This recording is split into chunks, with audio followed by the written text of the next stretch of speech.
lorsque, par exemple, nous décrétons qu'une fois arrivés au pouvoir, nous devons libérer la justice, donner une certaine indépendance à la justice, et qu'on constate dans la pratique que cette même justice est utilisée pour écraser des citoyens, on se pose des questions. On est obligé de se dire, cette pratique-là, cette gouvernance-là, elle n'est pas bonne. Il faut donc qu'on suive les règles dans ce domaine-là. Et ce que ça fait, la mauvaise gouvernance sur les uns et les autres, est très grave. Lorsque j'en parle souvent,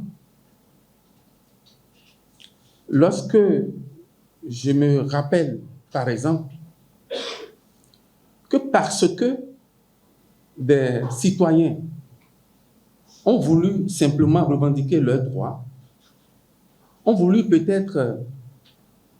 souhaité participer à une élection, on les retrouve là où on les retrouve avec des condamnations que nous connaissons.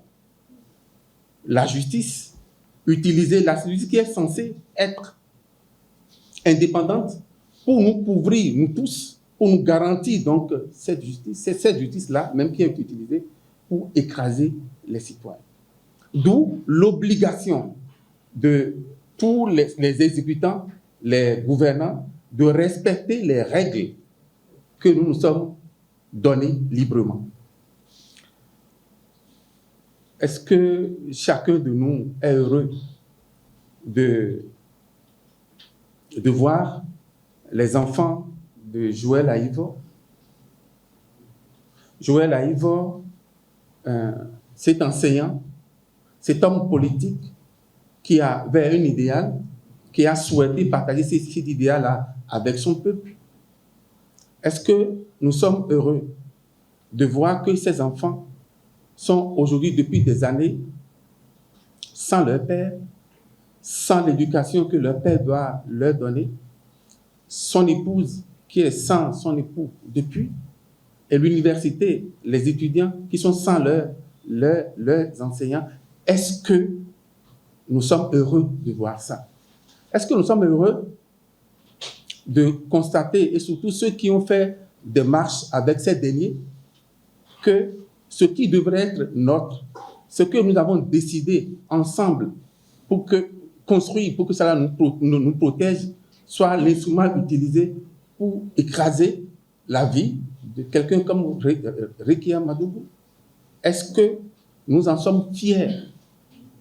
L'exemple que vous donnez fait un lien avec les pratiques de la bonne gouvernance? Oui, justement, c'est de la mauvaise gouvernance. Je parle de la mauvaise gouvernance. Et donc, nous avons l'obligation d'instaurer la bonne gouvernance. Nous avons l'obligation d'exiger de ceux qui nous dirigent le respect d'un certain nombre du contrat que nous sommes donnés.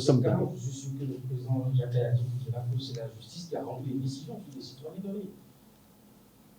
Oui, il va certainement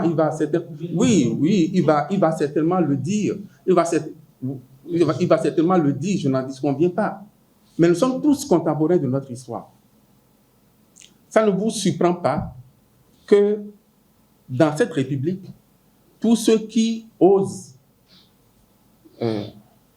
ceux qui souhaitent briguer un certain nombre une responsabilité se retrouvent dans des conditions particulières.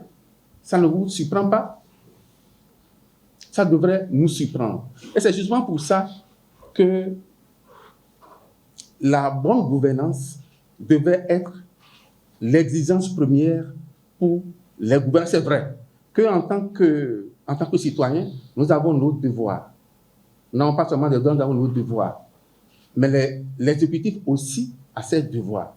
Et c'est au nom de ces devoirs que j'ai cité tantôt la question de la justice. Il y a bien d'autres questions qu'on peut aborder